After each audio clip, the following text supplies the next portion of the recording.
아모스가 선지자로 부르심을 받았을 때 가장 부족했던 것은 뭐냐면 하나님의 말씀에 기갈이 일어났었습니다. 하나님의 말씀이 없었던 것이냐? 아닙니다.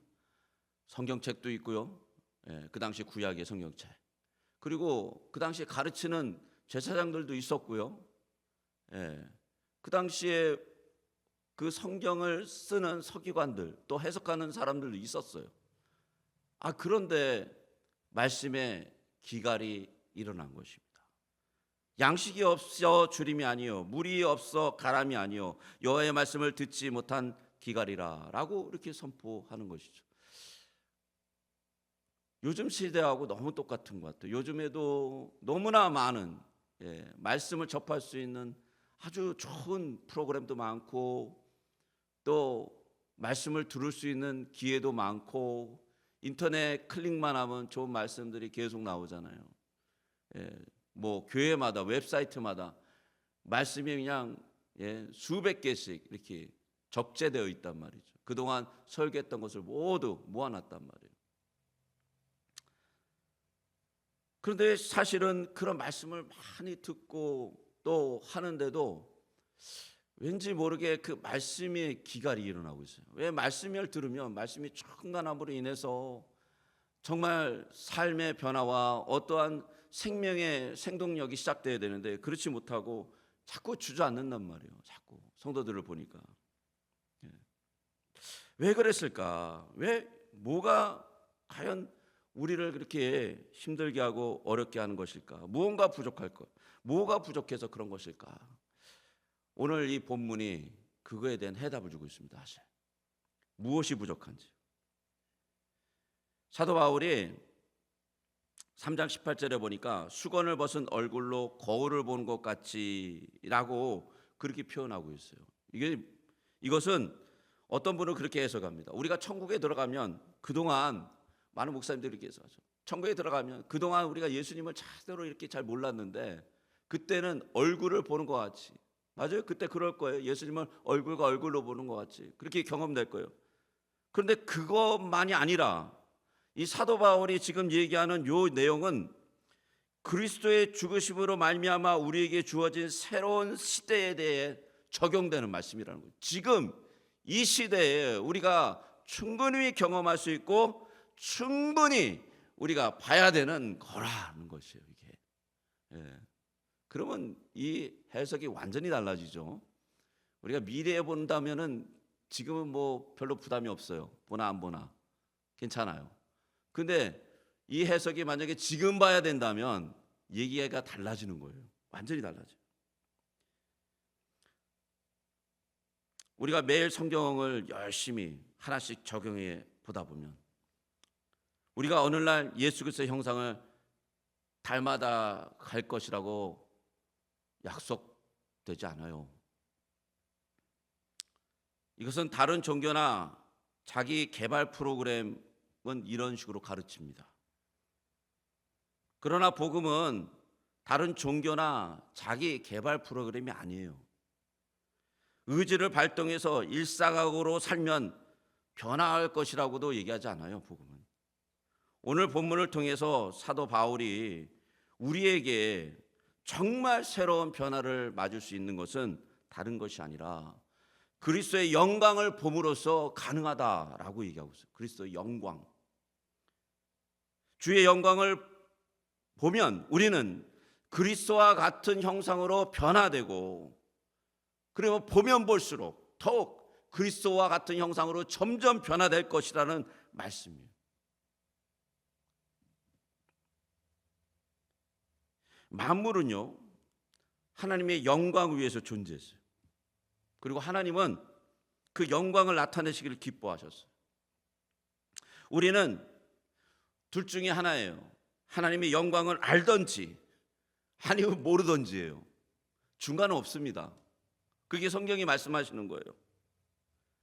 만약에 그 영광을 보는 것이 우리의 영원한 삶에 결정적으로 중요한 것이라면요 우리는 더 이상 이 일에 대해서 그냥 남의 집 어떤 일이 일어났다 불구경하듯이 있을 수가 없어요.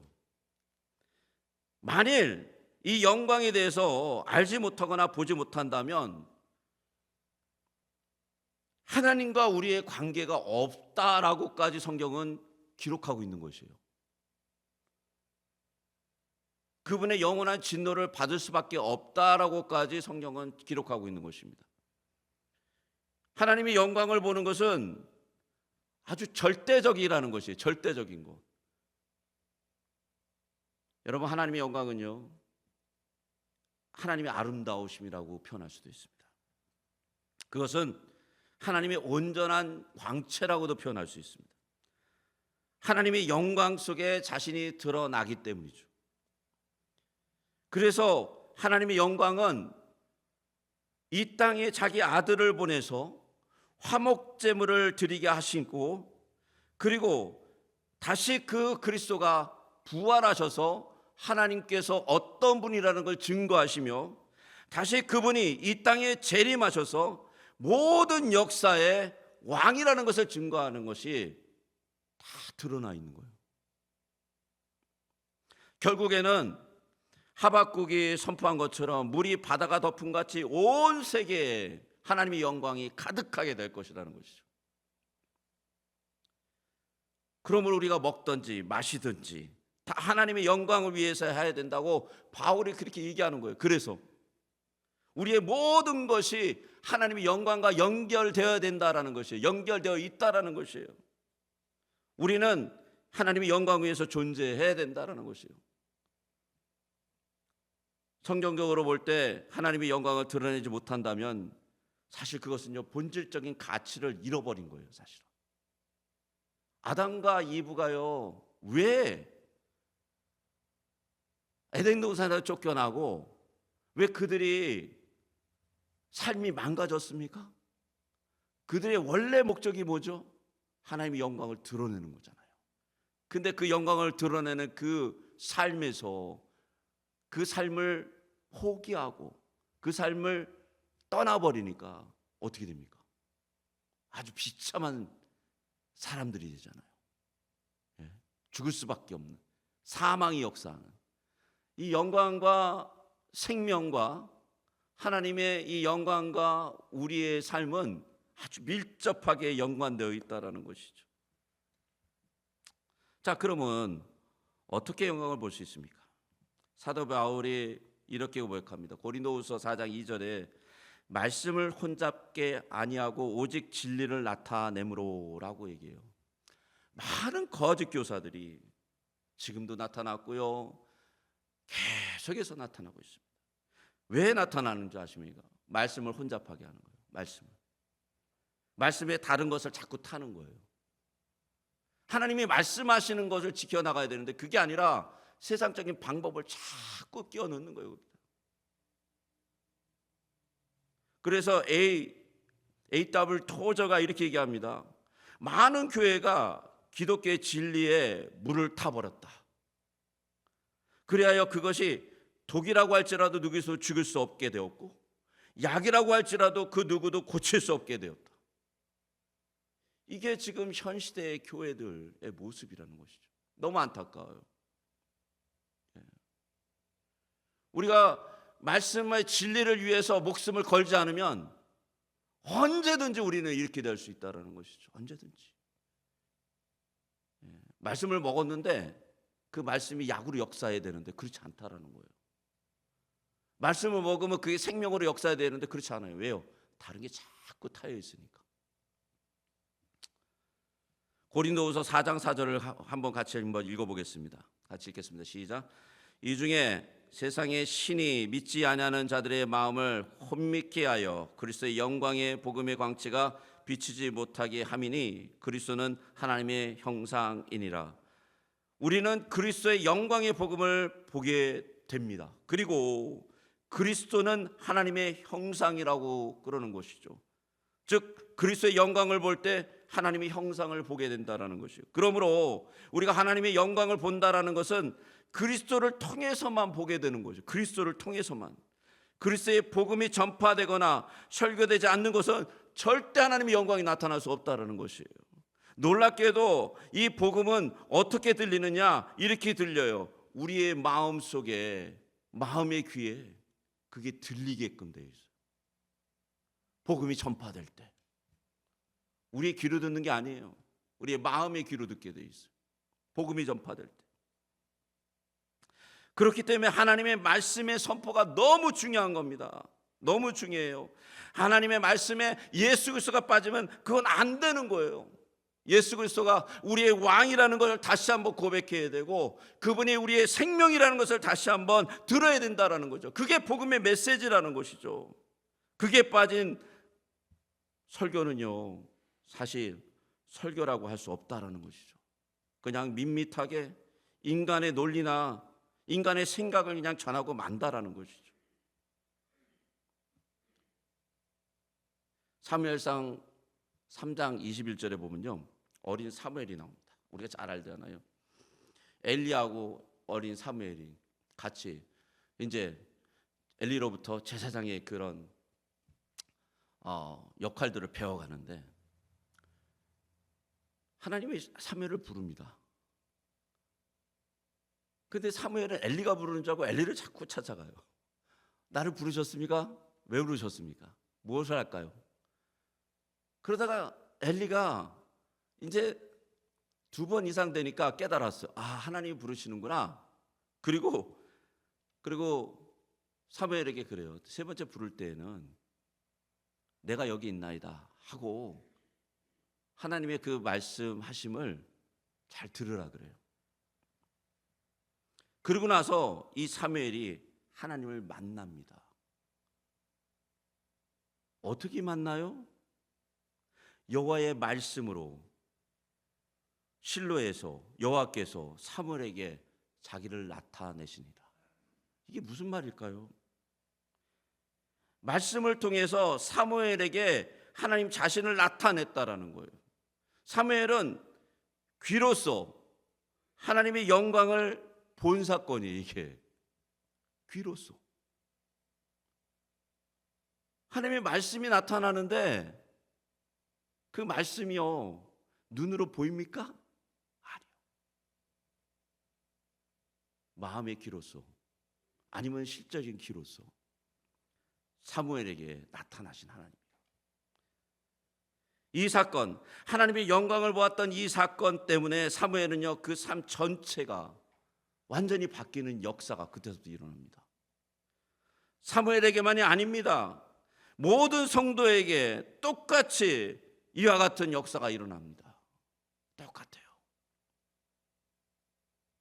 하나님의 말씀이 우리의 마음속에 들려야 되는데 그게 열쇠라는 거예요. 그게 사도 바울이 얘기하고 있는 것이 지금. 그게 사도 바울이 간절하게 이 고린도 교회들 성도들이 알았으면 좋겠다라고 편지를 한 거예요. 사도 바울이 경험한 거고요. 어디서요? 다메섹상에서 말씀으로 임하신 그 예수님을 경험하잖아요.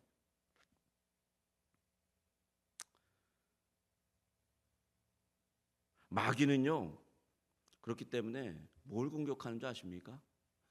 다른 걸 공격하지 않아요. 마귀의 주요 임무는 하나님의 말씀이 선포되는 걸 방해해요. 계속 방해합니다. 하나님의 말씀이 진리를 선포하는 것을 계속 방해합니다. 교회가 하는 수많은 다양한 프로그램이 진행되지 못하도록 마귀는 막을 필요가 없어요. 마귀는 사람이 교회에 인산인해로 모여지게 하는 것도 안 막아요. 조엘 오스틴 교회 보십시오. 얼마나 많은 사람들이 갑니까? 과연 몇 사람이나 구원을 얻었을까요? 과연 몇 사람이나 예수 그리스도의 영광을 알까요? 저는 퀘스천 찍죠. 여러분, 신학교마다 목설하겠다고 신학생들이 넘쳐나는 것도 막을 필요가 없어요. 교회마다 어마어마한 예산으로 웅장한 건축을 짓는 것 막지 않습니다. 마귀가. 한국 교회를 보십시오. 어마어마한 교회들 지어나갑니다. 마귀가 막지 않아요. 성경이 올리는 것 막지 않습니다.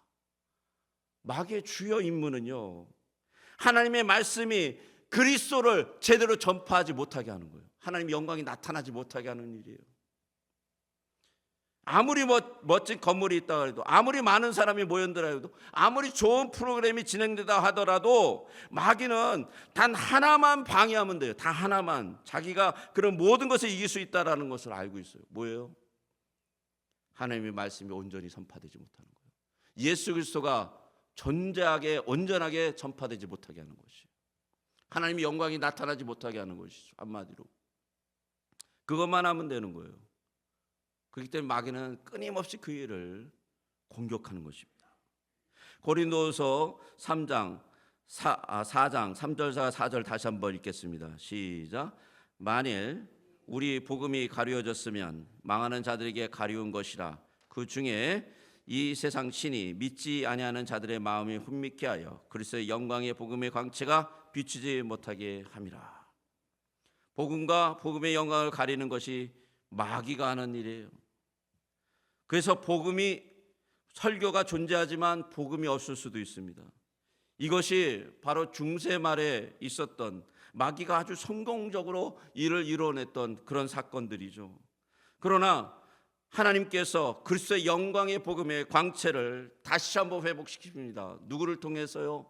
그 당시의 설교자를 통해서 하나님의 예수 그리스도의 복음이 온전히 드러나도록 하나님께서 하십니다. 마틴 루터, 칼빈, 존 웨이, 그런 사람들, 얼마나 많은 이 신학자들이, 또 복음의 전파자들이 하나님의 영광을 다시 회복시키게 하신다라는 것이죠. 사랑하는 벨리 중앙장로교회 성도 여러분, 우리가 정말 포커스해야 될 것이 있습니다. 그것은 뭐냐면 하나님의 영광을 드러내는 거예요. 그게 뭐라고요? 그리스도가 누구인지 분명하게 우리에게 다시 한번 확인되는 것이에요. 예수님이 나를 위해서 십자가에 죽으셨다라는 것, 그분의 사랑이 얼마나 위대하다라는 것, 그리고 그 복음이 얼마나 파워풀하다라는 것, 그리고 그 복음으로 인해서 내 심장이 쾅쾅 뛰어야 된다라는 것, 그것이 하나님의 영광입니다. 그 영광이 없이는 교회가 힘을 쓸 수가 없습니다. 그 영광이 없이는 성도들이 참 하나님의 백성으로 살아갈 수가 없습니다. 사실 그 영광이 없이는 우리가 구원받은 자가 아닐 수도 있습니다. 우리가 이 저녁에 기도합시다. 어떤 기도를 해야 되냐면요, 내 자신이 그리스도로 가득 차게 해 주시옵소서. 그리스도의 영광으로 가득 차게 해 주시옵소서. 그 십자가의 놀라운 은혜로 가득 차게 해 주시옵소서. 생명으로 부활하신 그 능력이 나에게 임하게 해주시고 복음이 전파되게 해주시옵소서. 그것만이 아니죠. 우리 가족들을 위해서, 우리 교회가 그런 교회게 해야 되라고 우리 같이 기도하고 나가겠습니다.